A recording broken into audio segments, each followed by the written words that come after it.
Alhamdulillah hamdan katsiran tayyiban mubarakan fihi kama yuhibbu rabbuna wa yardah. Ashhadu an la ilaha illallah wahdahu la syarika lah.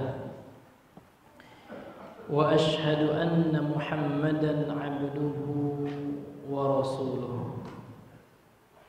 Allahumma salli wa sallim wa barik wa zid wa an'im ala rasulina Muhammadin salawatullahi wa salamuhu alaihi wa ala man ittaba'a hudahu ila yaumiddin. Faqala Allah ta'ala fil Qur'anil Karim, ya ayyuhallazina amanu ittaqullaha haqqa tuqatih wa la tamutunna illa wa antum muslimun.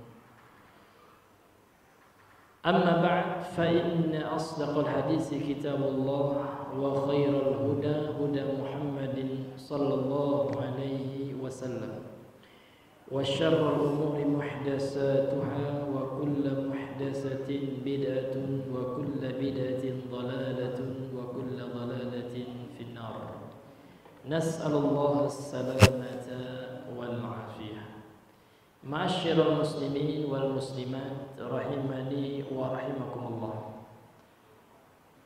Kembali kita bersyukur kepada Allah tabaraka wa taala. Alhamdulillah atas seluruh nikmat yang Allah telah berikan kepada kita.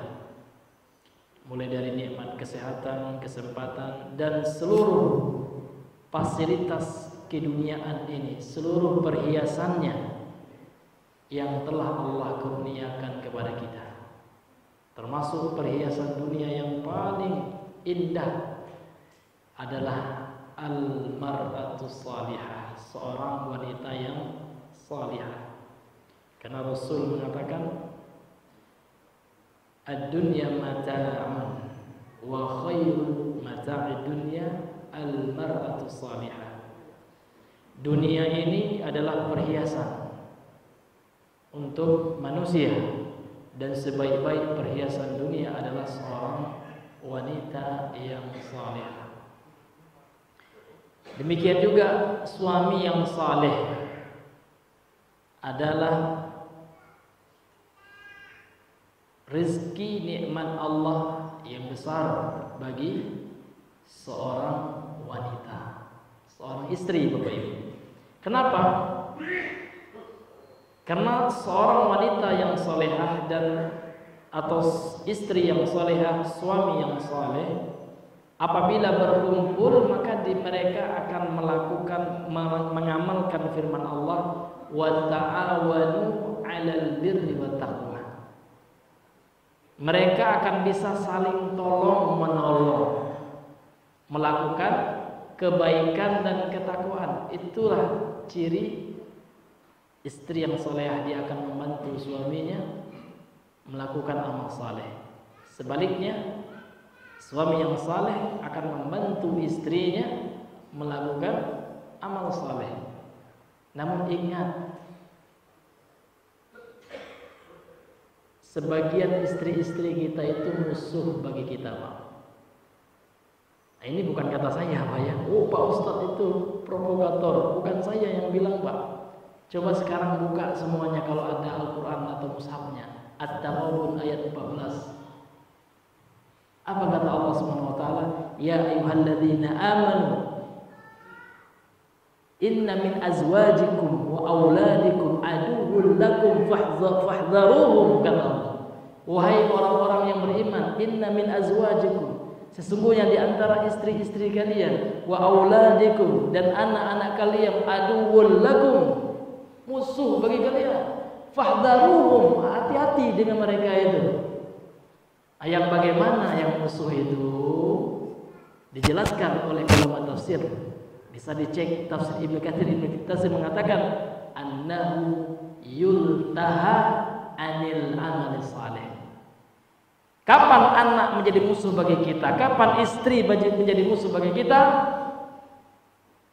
Apabila menghalangi seseorang beramal saleh. Suami sudah semangat belajar agama, semangat nak kajian. Kata istri, di rumah saja lah Pak, kan bisa nonton lewat YouTube. Menemani istri kan pahala. Pakai dalil juga deh Pak, talbisnya. Iya, pakai dalil juga istri kita itu Pak. Iya. Namun kalimatul haq yuridu bihal batil gitu ya. Benar, tapi pingin suaminya nggak kemana-mana. Ya, nonton YouTube aja, kayak kajian orang ya, di rumah aja bisa Mas ya. Itu contoh ya Bapak Ibu. Kemudian suaminya pingin membantu fakir miskin misalkan. Kata istrinya, untuk istri sajalah, kan lebih baik ya. Sebaik-baik itu kan untuk istri. Padahal istrinya sudah cukup betul dikasih suaminya. Bahkan bukan hanya kebutuhan primer, yang sekunder sudah dipenuhi. Namun ingin membuat suaminya gigir. Ini contoh ya. Ini contoh ini. Begitu juga sebaliknya Pak. Suami juga bisa menjadi musuh bagi istrinya kalau suami menghalangi istri dari jalan Allah. Contoh, istri mau pengajian, kata suami nggak usah, ya ngapain ya? Cukuplah nonton YouTube saja, ya. Sekarang Pak luar biasa media itu Pak, membuat orang malas, ya, nggak mau lagi menghadiri majelis ilmu. Itu contoh seperti itu Bapak Ibu ya. Maka kita harus pandai-pandai, ya. Kalau seandainya istri kita sudah mulai ini kayaknya mau jadi musuh ini gitu ya, kita nasihati. Sebaliknya kalau suami kita sudah kayak menghalangi dari amal saleh, cepat-cepat kita nasihati. Karena memang prinsipnya adalah watawassaw bil haq watawassaw bis sabr. Ya, jangan dituruti ketika ya, suami kita menghalangi kita, sebaliknya istri kita Pak. Karena memang sebagian istri itu Allah sendiri mengatakan ada yang menjadi musuh bagi kita, menghalangi kita dari amal soleh. Bahkan ada juga istri Pak, ya lihat suaminya jenggot, ya Allah jenggotnya jelek kali Mas ya, kayak kambing Mas ini katanya, potong itu jenggot, kata suami. Rupanya kata istrinya, rupanya ini adalah suami yang takut istri. Ya lama ya. Sebenarnya Pak ya, Pak Ustaz saya pingin juga jenggot panjang, tapi istri saya marah Pak ya. Nanti saya diomelin istri, ada juga Pak. Yang seperti itu contoh Pak ya. Ini hadirin yang dimulai, kita berhati-hati ya. Maka kita renungi ayat itu Pak, supaya kita bisa berhati-hati gitu. At-Taghabun ayat 14 ya. Ini Bapak Ibu yang dirahmati oleh Allah Subhanahu wa taala. Baik, kemudian salawat dan salam kepada Nabi besar Muhammad sallallahu alaihi wasallam. Allahumma shalli ala Muhammad wa ali Muhammad. Semoga salawat dan salam selalu Allah Subhanahu wa taala curahkan buat Nabi besar Muhammad sallallahu alaihi wasallam. Bapak Ibu yang dirahmati oleh Allah Subhanahu wa taala, kita kembali melanjutkan firman Allah dalam surah Al-Baqarah ayat 72. Karena pada sebelumnya kita telah bacakan tafsir surah Al-Baqarah ayat 71. Qala al-muallif rahimahullahu taala, A'udzu billahi minasy syaithanir rajim. Wa idh qataltum nafsan fadara'tum fiha wallahu mukhrijum ما كنتم تكتمون فقلنا اضربوه ببعضها كذلك يحيي الله الموتى ويريكم آياته لعلكم تعقلون, yang artinya, dan ketika kalian membunuh seorang jiwa dan kalian pun saling berselisih di dalamnya, faddaratum fiha, kalian saling berselisih di dalamnya. Jadi ayat ini menceritakan tentang kisah Bani Israel yang membunuh orang. Ternyata dosa membunuh ini Pak, ini adalah dosa yang legend. Iya, bahkan dosa membunuh sering kami sampaikan lebih duluan daripada dosa syirik Pak. Kenapa? Karena pada zaman Nabi Adam belum ada kesyirikan gitu. Syirik pertama kali muncul di masa Nabi apa? Nabi Nuh alaihissalam. Di masa Nabi Adam, anaknya telah membunuh anaknya yang lain karena hasad. Ini bahayanya hasad itu. Qabil membunuh Habil karena kedengkian, hasad yang menguasai mereka dia ya, sehingga gelap mata Pak. Memang luar biasa dosa membunuh ini. Bani Israel juga dalam ayat ini. Dan ingatlah ketika kalian membunuh seorang jiwa dan kalian saling berselisih tentang siapa yang membunuhnya. Wallahu mukhrijum ma kuntum taktumun, dan Allah akan mengeluarkan, ini maksudnya membuka gitu ya, membuka rahasia gitu ya, apa yang kalian sembunyikan. Jadi mereka itu tahu sebenarnya siapa sang pembunuh, namun mereka rahasiakan. Allah katakan Allah akan buka rahasia kalian. Allah akan kasih tahu siapa pelaku sebenarnya. Jadi memang kebiasaan orang Bani Israel seperti itu Pak ya. Ketika saudara mereka, kerabat mereka melakukan dosa, kesalahan, mereka tutupi. Jadi nepotisme sudah ada di masa itu Pak ya. Tidak hanya di masa sekarang ya, Bani Israel sudah nepotisme dia. Diam-diam aja lah gitu kan. Jangan kasih tahu orang gitu. Padahal mereka tahu ya. Makanya Allah mengatakan, wallahu mukhrijum ma kuntum taktumun. Allah akan membuka gitu ya, apa yang kalian sembunyikan itu. Allah akan keluarkan, itu maksudnya Allah akan ya buka rahasia kalian gitu ya.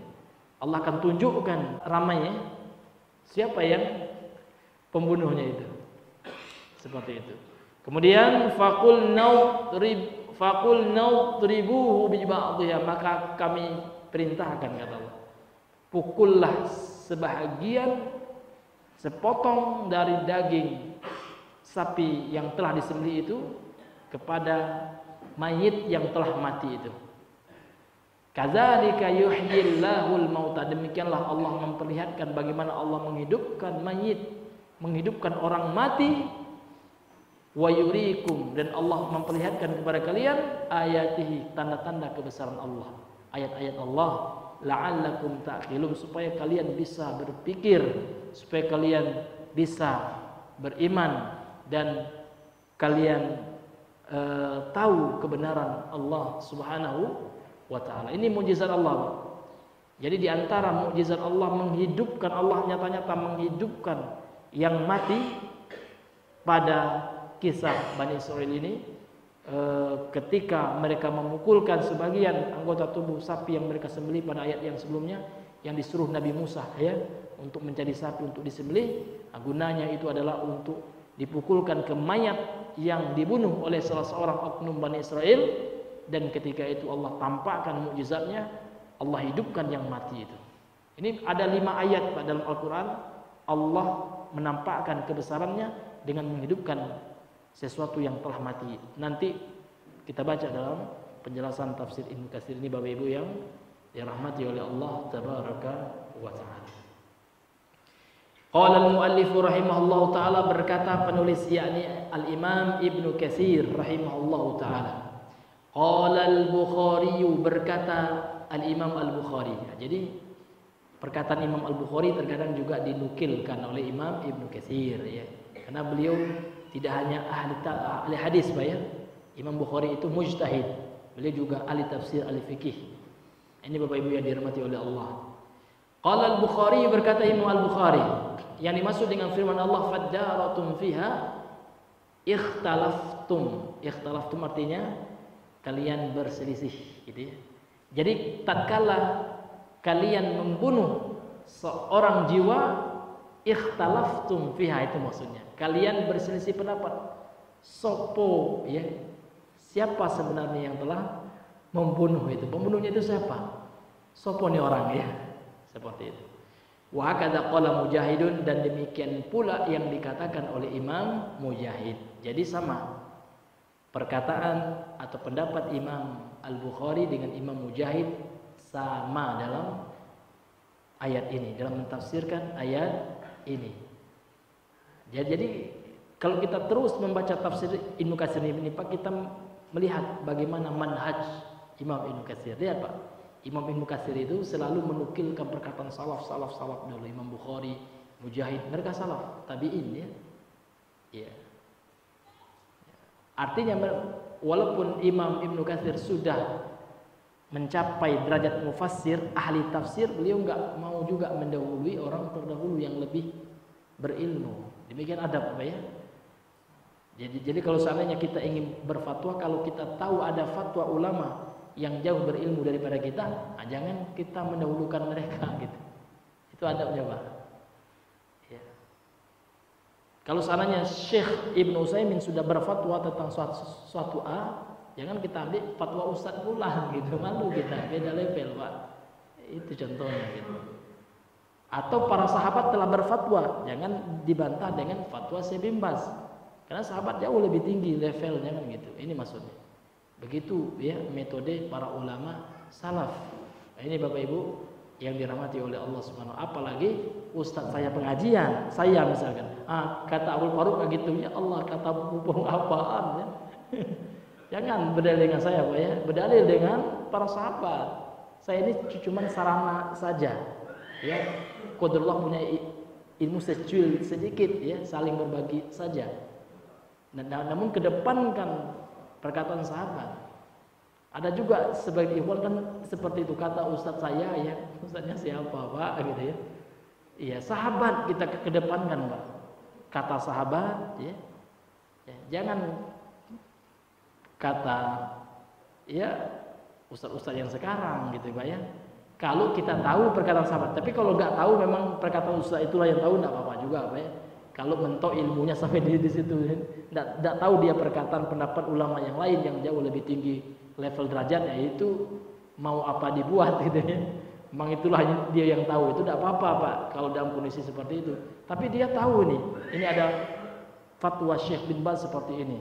Kata ustadznya enggak seperti itu. Ya Allah, itu kan terbalik gitu, Pak ya. Ini Bapak Ibu metode itu ya, itu manhaj ya. Bagaimana metode kita di dalam memahami agama ini. Maka para sahabat ya, para tabi'in, mereka seringkali mengatakan ya kan, kullu khairin ya, sesungguhnya setiap kebaikan itu ada pada salaf fittiba'i salaf gitu ya. Kullu khairin fittiba'i salaf. Setiap kebaikan itu adalah dengan mengikuti salaf. Salaf itu siapa, Pak? Ini beda salaf dengan salaf. Kalau salaf bahasa kita untuk obat gosok. Tapi kalau salaf adalah Rasul dan para sahabatnya. Maka ulama mengatakan seperti Pak, ini ungkapan-ungkapan ulama yang bisa kita jadikan motivasi dalam mengikuti Rasul ya. Kullu khairin fittiba'i salaf gitu ya. Setiap kebaikan itu dibuktikan dengan mengikuti salaf. Siapa itu salaf, Pak? Rasulullah. Iya. Kalau Rasul mengatakan, udah. Di zaman Nabi, Pak, ada seseorang mengatakan, Ibnu Abbas ya. Ibnu Abbas mengatakan sabda Nabi, qala Rasul. Dibantah Ibnu Abbas ini, Pak. Ini riwayatnya sahih, Pak ya, disahihkan oleh Syekh Albani. Kemudian Ibnu Abbas mengatakan, ya kan? Heran saya, kata Ibnu Abbas kan. Yushiku ya. An yanzilallahu alaikumul hajar minas sama gitu. Qultu qala Rasulullah faqulta qala Abu Bakrin wa qala Umar. Ya kan? Yushiku ya. An yanzila alaikum al-hajaru minas sama. Ya kan? Sangat dikhawatirkan, hampir saja turun hujan batu dari langit, kata Ibnu Abbas ya kan? Qultu qala Rasulullah, aku katakan qala Rasulullah, namun kau bantah dengan berkata Umar, berkata ya Abu Bakar. Itu manhaj, Pak ya. Jadi kalau seandainya itu ada nabi yang mengatakan, jangan dibantah dengan perkataan yang di bawah level kualitasnya dari Nabi. Jangan dibantah dengan perkataan sahabat. Ini perkataan Nabi loh, ini sabda Nabi. Begitu juga kalau ada sahabat mengatakan sesuatu, jangan dibantah dengan yang hidup jauh dari sahabat kan gitu. Ini kaidahnya seperti itu, hadirin yang dimuliakan oleh Allah Subhanahu wa taala gitu. Nah, ini Bapak Ibu yang dirahmati oleh Allah, ini manhaj kita ya. Kemudian wallahu mukhrijum ma kuntum taktumun, dan Allah akan membuka apa yang kalian sembunyikan. Qala Mujahid, berkata Mujahid, ma tughaibun, apa yang kalian goibkan. Itu maksudnya apa? Sama. Taktumun, tughaibun sama maknanya. Apa yang kalian sembunyikan. Enggak ada yang sembunyi kalau apa? Ya, di sisi Allah itu tidak ada yang bisa kita sembunyikan. Kalau dari orang bisa kita menyembunyikan. Detik hati kita ini saja Allah tahu. Ini alim, Allah itu alim. Ini Allah itu maha mengetahui. Ya kan? Apa yang terdetik dalam hati kita, Pak, niat kita ini Allah tahu. Ya. Apa yang kita sembunyikan di dada kita Allah tahu. Ya. Maka ya ada namanya nanti di akhirat itu hari Allah buka seluruh rahasia-rahasia. Apa rahasia kita orang nggak tahu, Allah buka itu nanti, Pak. Yauma tublas sarair. Ingatlah pada hari yang Allah akan buka sarair.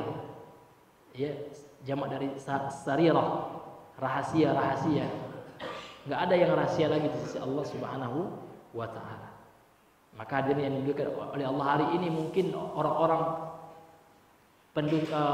durjana ketawa, Pak. Para penipu ketawa. Kan ada orang yang suka nipu, Pak. Ya kan, dengan aplikasi-aplikasi sekarang, ya. Pura-pura jadi ini, pura-pura, bahkan ada yang pura-pura jadi ustaz. Punya nomor WA, foto profilnya ustaz. Minta duit. Ini hati-hati, coba, ini lagi marah ini. Anak di WA sudah 2 ustadz ini yang saya ketahui. Ada Ustaz Ali Nusri gitu ya. Buat juga postingan, hati-hati kalau ada orang yang ngaku anak gitu dengan foto profil anak, penipu. Ada juga ustadz yang lainnya gitu, Pak ya. Nah, minta duit dia, Pak ya. Buka donasi. Nah, ini hati-hati, Pak ya. Nah, ini para penipu itu kan senang kali mereka ketika berhasil menipu mangsanya. Masya Allah, Pak ya. Seolah mendapat sebuah kebahagiaan tertentu dia, Pak. Ada hormon kebahagiaan di tubuhnya itu yang terlepas gitu. Iya. Nah, namun ingat, orang yang seperti itu ketahuan dia dirinya akan melahirkan penyesalan yang tiada tara kelak di akhirat. Ya kan? Maka hadirin yang dimuliakan oleh Allah, kelak, Pak, kalau kita bisa berbohong hari ini, kelak di hari mulut kita dibungkam, Pak. Yang berbicara ya adalah anggota tubuh kita. Bersaksi tangan kita kelak. Bersaksi mata kita, kaki kita. Kalau kita bohong dibungkam oleh Allah. Allah kunci mati. Ya kan? Mulut kita. Bersaksilah nanti kelak tangan kita. Kulit kita pun bersaksi. Disebutkan dalam Al-Qur'an seperti itu. Ini Bapak Ibu yang dirahmati oleh Allah Subhanahu wa taala. Jadi wallahu mukhrijum ma kuntum taktumun. Walaupun ayat ini berkaitan dengan orang Bani Israel yang mendiam atau yang menyembunyikan, ya, yang menutupi pelaku pembunuhan, namun ayat ini maknanya umum. Seluruh yang disembunyikan hari ini itu akan Allah buka. Seluruh konspirasi hari ini, ya kan? Itu akan Allah buka kelak di akhirat, ya. Maka berhati-hatilah, ini ancaman, Pak, bagi orang yang suka membuat makar. Tapi Allah nggak bisa. Dan akan diadili, semua itu akan diadili, hadirin yang dimuliakan oleh Allah Subhanahu wa taala. Itu contoh, Pak ya. Ini Bapak Ibu yang dirahmati oleh Allah Subhanahu wa taala. Nggak ada yang tersembunyi bagi Allah. Maka benar, Pak, saya mendukung kalau ada ikhwan mengatakan, ya, kalau seandainya kita bermasalah, Pak, sulit sekali, Pak, kita dipersulit, kita di inilah, bilang sama orang tua, saya masih yakin dengan hari diadilinya kita semua gitu. Sekarang saya bisa Bapak tipu gitu ya. Sekarang saya Bapak zolimi, tapi ingat, Pak, ya, masih ada hari yang mana kelak kita akan diadili oleh Allah Subhanahu wa taala. Enggak apa-apa, Pak, kita ditipu hari ini. Memang sepertinya kita kalah, ya, kita tertipu, Pak ya. Kita hari ini seperti dizolimi, enggak apa-apa. Namun kelak, ya, itu akan berbuah manis bagi kita yang dizolimi itu. Nah, ini Bapak Ibu yang dirahmati oleh Allah Subhanahu wa taala. Ya. ingatkan mereka, bukan mengancam. Kan sebagian ikhwan kan menganggap itu, atau sebagian orang menganggap itu, oh, bapak mengancam saya ya gitu. Kalau kita ngomongin bukan ancaman, itu mengingatkan, ya kan? Mengingatkan suatu hari yang pasti gitu, bukan mengancam. Ada juga ya, saya ada dapat cerita dari teman, ketika ada teman yang mengingatkan, ingat akhi, ini semua akan dipertanggungjawabkan kelak di sisi Allah ya. Apa yang antum lakukan sekarang ini, Allah akan tanya itu, akan kita pertanggungjawabkan kelak ya. Antum ngancam anaknya, jangan bilang gitu ya. Itu bukan ngancam Pak, bilang. Itu adalah menyampaikan sebuah kepastian sehingga kita bisa mengimaninya dan kita bisa mengambil ibrah, pelajaran dari itu. Ini hadirin yang dimuliakan oleh Allah SWT. Ini contoh Pak ya. Kemudian ya, qala Mujahid, berkata Mujahid, ma tughayyibun, apa yang kalian sembunyikan itu akan Allah tampakkan kelak, akan Allah buka Pak.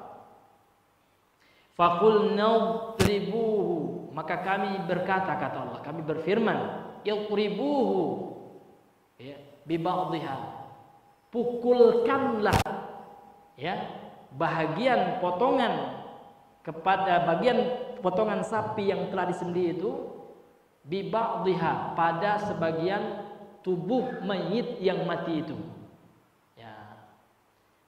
Hadal ba'du, bagian potongan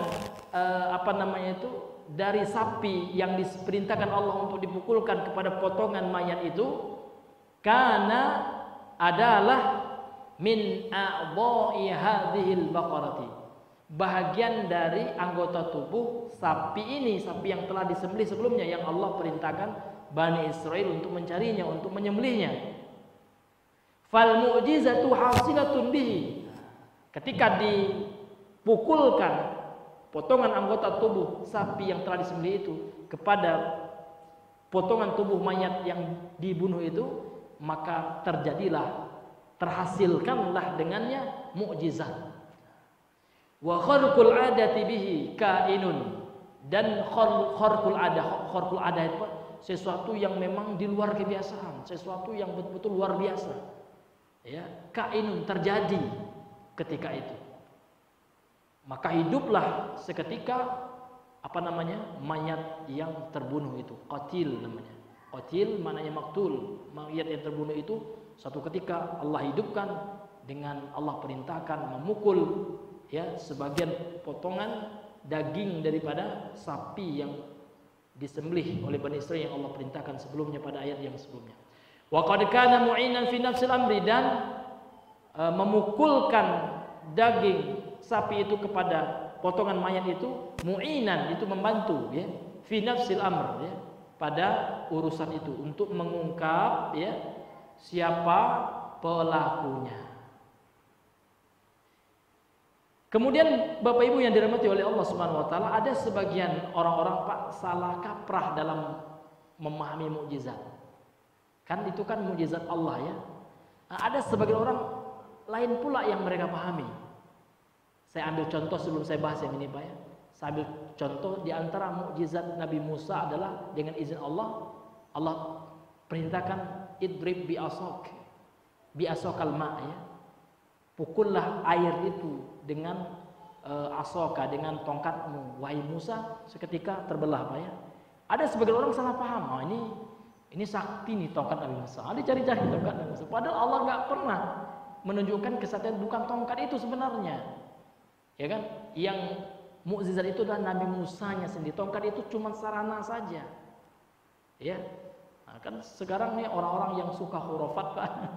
Ya, orang yang suka tahayul ya, suka magisan ya, akan mencari, bahkan tidak sedikit mereka menipu pula Pak. Nah, ini tongkat sini tongkat Nabi Musa nih. Nah, ini Masya Allah kasihatnya nih ya. Kalau tongkat Nabi Musa bisa membelah lautan, kalau Bapak beli tongkat saya bisa membelah hati siapa yang Bapak sukai. Untuk pelete ya. Ada juga yang seperti itu Pak ya. Nah, ini na'udzubillah. Padahal bukan itu intinya, bukan tongkat itu intinya.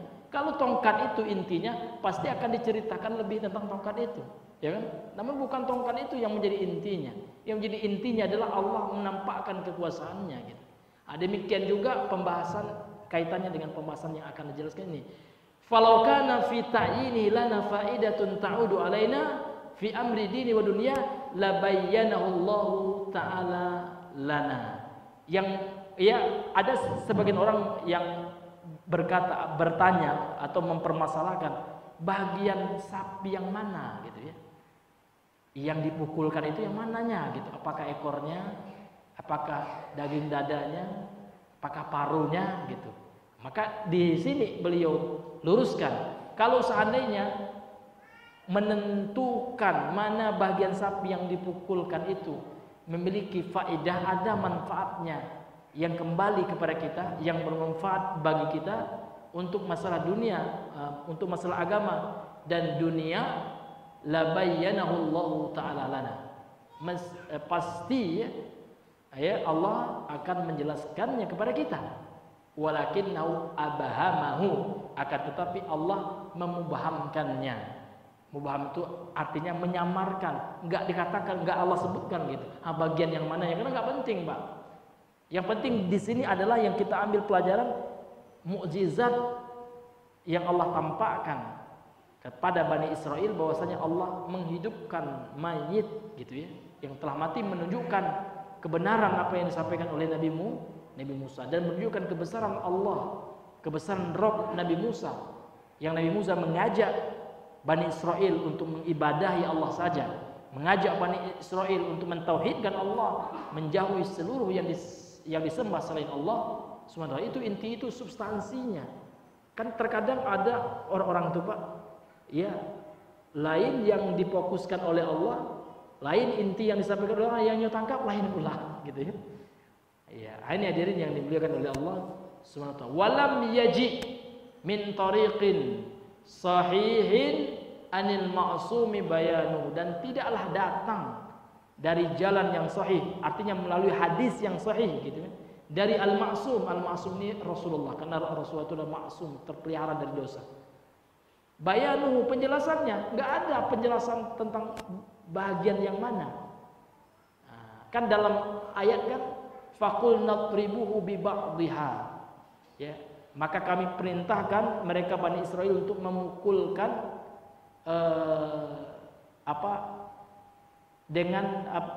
memukul mayit itu dengan bagian dari daging sapi betina itu. Bagian yang mananya?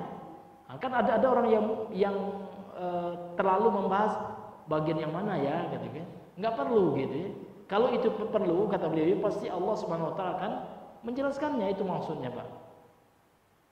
Fanahnu nubahimuhu kama abahamahullahu, dan kita juga menyamarkannya. Enggak penting membahas bagian yang mananya gitu ya. Kama, sebagaimana abahamahullahu, sebagaimana Allah juga menyamarkannya. Ini metode yang luar biasa. Walaupun singkat perkataan daripada Ibnu Katsir, ini manhaj nih, Pak ya. Di dalamnya terdapat faidah manhajiyah. Apa manhajnya, Pak? Manhaj dalam berinteraksi dengan ayat-ayat yang bersifat gaib. Seperti sifat-sifat Allah kan gaib, kita belum pernah lihat Allah.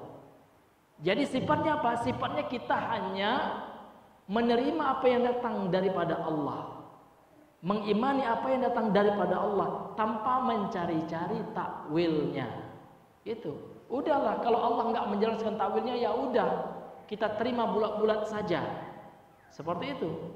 Seperti, Pak, contoh dalam Al-Quran Allah mengatakan Allah punya tangan. Ini Al-Quran loh yang mengatakan bal yadahu mabsuutatan, misalkan. Kedua tangan Allah itu terbuka. Ya udah, Allah bilang tangan, ya jangan dicari ya tangan yang seperti apa. Maka nggak boleh bila takyif, nggak boleh kita tanya-tanya gitu. Karena kalau seandainya Allah tidak menjelaskannya, kita nggak harus mencari penjelasan, Pak. Nah, gitu yang selamat itu sami'na wa ta'na. Kalau seandainya Allah Subhanahu wa taala mengatakan sesuatu, ya udah ya. Dan kita kalau Allah menyamarkannya, ya sudah, kita juga ikut menyamarkannya. Itu seperti itu aja, Pak ya. Jadi akidah Ahlussunnah itu gampang sebenarnya, Pak ya. Akidah Ahlussunnah wal Jamaah itu hanya copy paste saja. Apa yang dari Allah dan Rasulnya. Itu masalah tauhid seperti itu, masalah meyakini akidah terhadap perkara-perkara gaib. Ya. Contoh, misalkan Allah Subhanahu wa taala tidak menjelaskan apakah malaikat itu perempuan atau laki-laki, jangan kita cari-cari tahu gitu, Pak. Ya, Allah tidak menjelaskan, Nabi juga tidak menjelaskan. Kita sibuk nak mencari tahu juga. Apa faedahnya, kan seperti itu. Iya. Ini hadirin yang dimuliakan oleh Allah Subhanahu wa taala. Intinya apa? Kalau perkara-perkara gaib, ya sikap kita hanya menerima saja. Kenapa? Karena perkara gaib itu artinya kita nggak bisa mengindranya. Ya, kita nggak bisa mengindranya. Ya.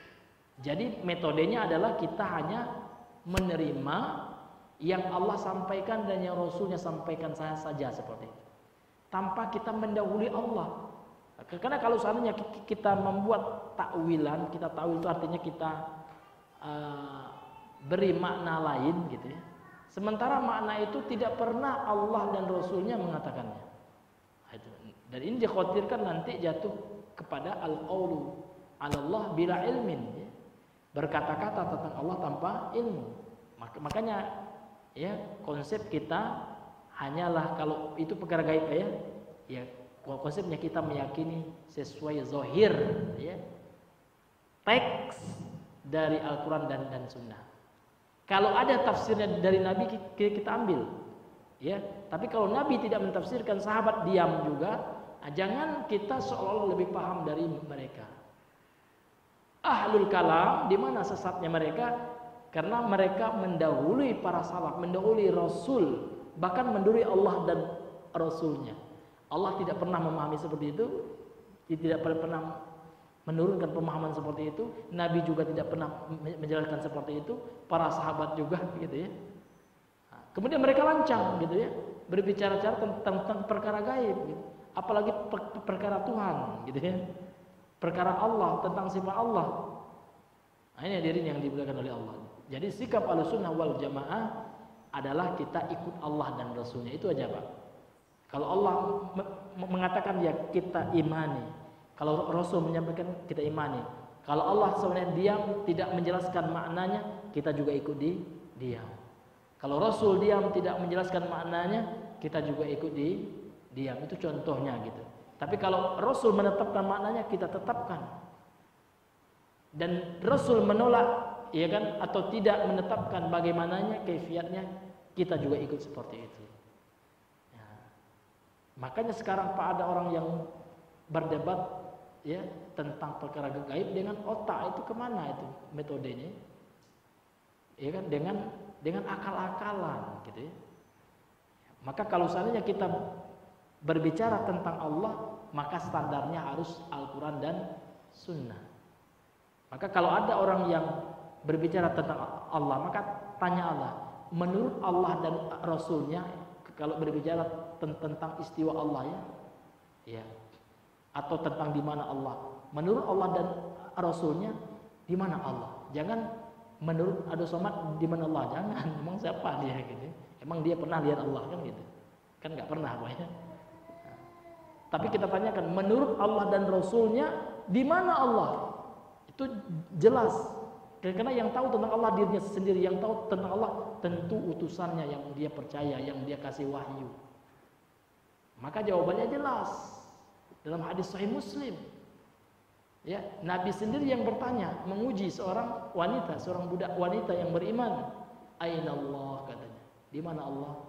Wanita ini menjawab, fis sama. Wa man ana anta Rasulullah. Kemudian Nabi mengatakan, i'tiqha. Ini jawabannya benar ini. Merdekakan ini. Budak wanita yang beriman ini, merdekakan dia. Fa innaha mu'minah. Karena dia adalah seorang wanita yang beriman. Kan gitu. Jadi kalau berbicara tentang perkara gaib, tentang sifat Allah, pertanyaannya itu bukan menurut ustadz ini, bukan menurut syekh ini, enggak. Tapi menurut Allah dan Rasulnya gimana, kan gitu. Artinya dalilnya itu harus Al-Quran dan Sunnah. Enggak bisa masuk dalil akal. Dalil akal itu dalil yang sekunder, itu bukan dalil yang primer gitu. Akal nanti ya bisa digunakan dalil, namun untuk mendukung dalil Al-Quran dan sunnah. Jadi yang primernya Al-Quran dan sunnah, akal sekunder. Kalau orang alul kalam dibalik gitu ya. Yang akal yang primer gitu ya. Tolak acuannya akal. Nanti kalau sesuai Al-Quran dengan sunnahnya, kalau Al-Quran dan sunnah sesuai dengan akalnya, dipakainya. Tapi kalau Al-Quran dan sunnah nggak sesuai dengan akalnya, ditakwil ya. Diplesetkan maknanya kan seperti itu. Inilah Pak ya. Nah, ini apa namanya itu pelajaran dari perkataan Imam Ibnu Katsir ini luar biasa. Fanahnu nubhimu, dan kami juga memubahamkannya, menyamarkannya, kama abhamahullahu, sebagaimana Allah memubahamkan. Karena Allah nggak menjelaskannya. Kalau Allah nggak menjelaskan, ya kami juga ikutkan seperti itu. Ini manhaj beliau Bapak Ibu yang dirahmati oleh Allah Subhanahu wa taala. Kemudian wa qauluhu, dan firman-Nya Allah, kadzalika yuhyillahul mauta, demikianlah Allah menghidupkan mayat, orang yang mati itu setelah dipukulkan dengan daging sapi tersebut. Ai fadarabuhu fahayya. Lantas kemudian Bani Israel yang memukulkan mayat itu dengan potongan daging daripada sapi betina itu, fahayya, kemudian hiduplah ya orang tersebut ya. Wa nabbaha ta'ala, di sini Allah ingin memberikan peringatan, tanbih, warning gitu ya. Ala qudratihi, atas kemampuan Allah, atas kudrah Allah, kemampuan Allah, wa ihyaihil mauta, dan bagaimana Allah memperlihatkan bagaimana Allah menghidupkan mayat gitu. Bima syahaduhu, dari apa yang mereka saksikan, dilihat langsung oleh khayal apa namanya? Ramai orang-orang semua Bani Israel, Pak, lihat kejadian itu. Ketika dipukul oleh mereka mayat dengan potongan sapi betina itu, serta merta Allah hidupkan, hidup lagi dia, Pak. Subhanallah. Allah ingin tampakkan di situ kekuasaan dan bagaimana Allah menghidupkan orang mati. Kalau seandainya orang yang mati langsung hidup, kalian lihat, demikian pula kelak Allah mampu membangkitkan manusia pada hari perbangkitan. Itu maknanya. Kalau di dunia ini saja Allah mampu menghidupkan yang mati, akan lebih gampang bagi Allah menghidupkan seluruh orang-orang yang ada di alam kubur kelak. Ya kan? Hari perbangkitan, Yaumul Ba'ats, ketika ditiup oleh Israfil sangkakala yang kedua, ya. Kalau yang pertama kan mati semuanya, Pak ya. Ditiup sangkakala yang kedua, hidup semuanya. Ya, semuanya, mulai dari Nabi Adam, manusia pertama, sampai manusia terkafir. Karena disebutkan dalam hadis manusia yang akhir kali meninggal itu adalah orang kafir ya. Karena ya Allah tidak akan menghancurkan bumi ini kalau seandainya masih ada muslim. Sehingga kan di antara ciri-ciri hari kiamat besar itu apa? Akan datang nanti ya angin lembut dari Yaman ya. Angin ini Bapak harus banyak baca Pak ya, tentang apa nama itu Pak, huru hara hari kiamat. Itu buku terjemahan ya kan, itu bagus itu tulisan Ibnu Katsir, di terjemahan dari kitab Al-Bidayah wa Nihayah, namun diambil pembahasan tentang ciri-ciri hari kiamat kubronya ya. Itu bisa Pak, judulnya itu huru hara hari kiamat, itu bagus itu. Jadi di antara ciri hari kiamat besar ya, nanti di akhir zaman akan ada angin lembut dari Yaman. Setiap orang yang beriman terkena angin ini sebelum hari kiamat besar, sebelum dihancurkan alam semesta ini, mati semuanya Pak. Namun orang kafir enggak. Ya orang kafir selamat-selamat aja dia ya. Ini Bapak Ibu yang dirahmati oleh Allah Subhanahu wa taala. Artinya apa? Manusia yang terakhir mati adalah manusia yang paling kafir. Itu aja Pak standar. Ya. Karena tidak akan datang suatu masa kecuali masa yang setelahnya itu jauh lebih buruk dari masa sebelumnya. Ini dalam hadis Sahih Al-Bukhari. Ini Bapak Ibu yang dirahmati oleh Allah Subhanahu wa taala. Kemudian ya, jadi Allah menampakkan bagaimana kekuasaannya, kudrahnya, bagaimana Allah menghidupkan mayat, bima syahaduhu, dengan apa yang kalian saksikan wahai Bani Israel, min amril qatil, dari urusan ya yang dibunuh. Artinya orang yang dibunuh itu ya akan menunjuk. Kan dia sudah Allah hidupkan, Pak. Itu nggak bisa lagi mereka menghindar. Setelah dihidupkan oleh Allah, langsung yang bunuh saya ya sebelumnya si fulan gitu. Allah buka ya rahasia ya pembunuh di kalangan Bani Israel tersebut. Ini Bapak Ibu yang dirahmati oleh Allah Tabaraka wa Ta'ala. Kemudian beliau melanjutkan, ja'ala tabaraka wa ta'ala dzalika as-sani'a hujjatan lahum 'alal ibad. Bukan 'alal mi'at, ini salah di buku ini. Ya tepat artinya. Bisa juga ya. Ya. Kalau 'alal ibad, hamba-hamba Allah yang ada di situ, kalau mi'at ya, hari perbangkitan ini bisa juga ya namanya.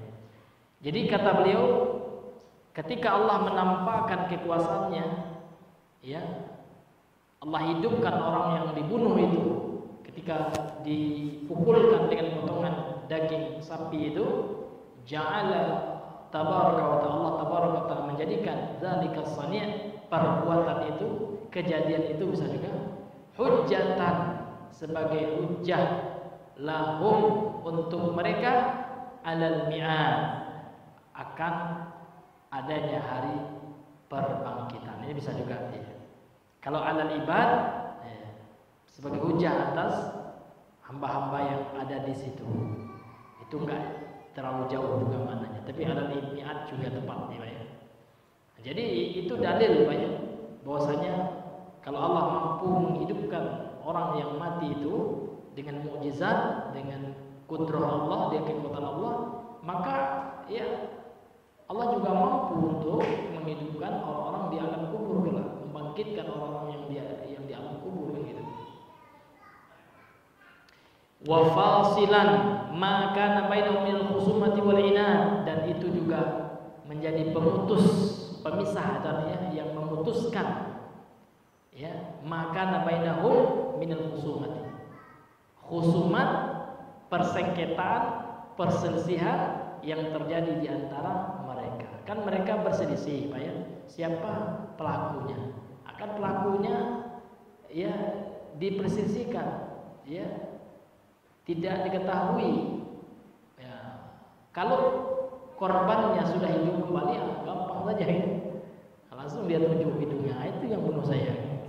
Kan seperti itu. Ya, ini Bapak Ibu yang dirahmati oleh Allah. Wal inad, ya, dan permusuhan ya. Dengan kejadian itu maka terselesaikan permusuhan, sengketa yang terjadi di antara mereka. Kemudian ya Bapak Ibu yang dirahmati oleh Allah Subhanahu wa taala, wallahu taala qad zakara fi hadhihi surah ma khalaqahu fi ihya'il mauta fi khamsati mawadhi'a. Di dalam Al-Qur'an ya, Allah Subhanahu wa taala menyebutkan ada 5 tempat Allah menghidupkan mayat. Ada 5 tempat dalam Al-Qur'an. Salah satunya di ayat ini, di surat ini. Ya, dalam ya surah Al-Baqarah ayat 72 ini. Sehingga di sini dikatakan Allah taala telah menyebutkan di dalam surat ini apa yang Allah ciptakan berupa menghidupkan orang mati, kemudian ada di 5 tempat dalam ayat-ayat Al-Quran yang lainnya. Ya, di antaranya adalah firman Allah, "Tsumma ba'atsnakum min ba'di mautikum." Kemudian kami membangkitkan kalian setelah kalian mati. Ya, itu. Jadi dibangkitkan ini Pak bukan dari perbangkitan, masih di dunia ini sudah Allah hidupkan. Ini cerita yang sebelumnya, ini telah kita bahas Pak ya. Cerita orang Bani Israel ya, minta ya melihat Allah langsung. Kemudian fa'akhadhat umus-sa'iqatu, lantas dia disampar petir Bani Israel itu. Mati. Setelah mati Allah hidupkan. Summa ba'atsnakum min ba'di mautikum gitu ya. Kemudian kami hidupkan lagi kalian yang tersampar petir yang mati itu. dihidupkan lagi oleh Allah gitu. Untuk apa? Supaya mereka bersyukur, supaya mereka melihat kebesaran Allah. Itu dalam satu ayat, ya, dalam ayat surah Al-Baqarah yang lainnya. Kemudian kisah yang lainnya, fi qissatil ladzi wa qissatul ladzina kharaju min diyarihim wa hum ulufun hazaral mauti atau hadarul mauta, ya. Dan kisah, ya, orang-orang yang keluar dari negeri mereka, dari kampung mereka, jumlahnya beribu-ribu, uluf jamak dari alfun, seribu, ulufun beribu-ribu. Mereka takut mati, Allah matikan lagi mereka, gitu ya. Mereka takut mas. Kemudian setelah mati Allah hidupkan kembali. Ya, ini juga dalam surah Al-Baqarah. Ya. Kemudian wa qissatul ladzi marra 'ala qaryatin. Kemudian kisah ada seorang laki-laki yang melewati sebuah kampung dan kampungnya sudah tidak terurus lagi. Wa hiya khawiyatun 'ala urushiha, yang sudah roboh temboknya, dan temboknya menutupi urusnya, atapnya. Kemudian laki-laki ini mengatakan, bagaimana Allah bisa menghidupkan ini, gitu ya. Kemudian Allah matikan laki-laki itu. Kemudian setelah beberapa tahun lamanya Allah hidupkan kembali, gitu ya. Nah, ini menjadi bukti bagaimana Allah menghidupkan orang yang telah Allah matikan masih di alam dunia, gitu. Kemudian kisah Nabi Ibrahim minta Allah perlihatkan bagaimana cara Allah menghidupkan, ya, sesuatu yang mati. Maka Allah meminta Nabi Ibrahim untuk mencincang satu ekor burung menjadi 4 bagian, ya kan. Kemudian lemparkan setiap bagiannya itu kemana, ke arah yang berbeda. Nah, kemudian panggil itu burung. Nah, serta merta Allah hidupkan kembali burung itu, Pak. Allah gabungkan kembali setiap bagian tubuhnya yang tercincang 4 bagian itu, dan Allah tunjukkan bagaimana Allah mampu menghidupkan yang mati. Artinya kelak di hari kiamat Allah juga mampu memanggil kita itu. Jadi ini sebenarnya untuk membantah keyakinan orang-orang musyrik. Bagaimana, Pak? Za'amal ladzina kafaru alla yub'atsu. Orang-orang kafir itu mereka mengklaim, ya. Za'ama itu kalau kita artikan ke bahasa kita bisa mengklaim, menganggap. Orang-orang kafir termasuk kafir musyrik Mekah menganggap alla yub'atsu, orang yang mati itu enggak bisa dibangkitkan. Allah bantah, itu masih dalam surah At-Taghabun, ya. Qul bala wa rabbi la tub'atsunna tsumma la tunabba'unna bima 'amiltum wa dzalika 'ala Allah yasir. Demi Allah, kata Allah akan membangkitkan orang mati itu kelak.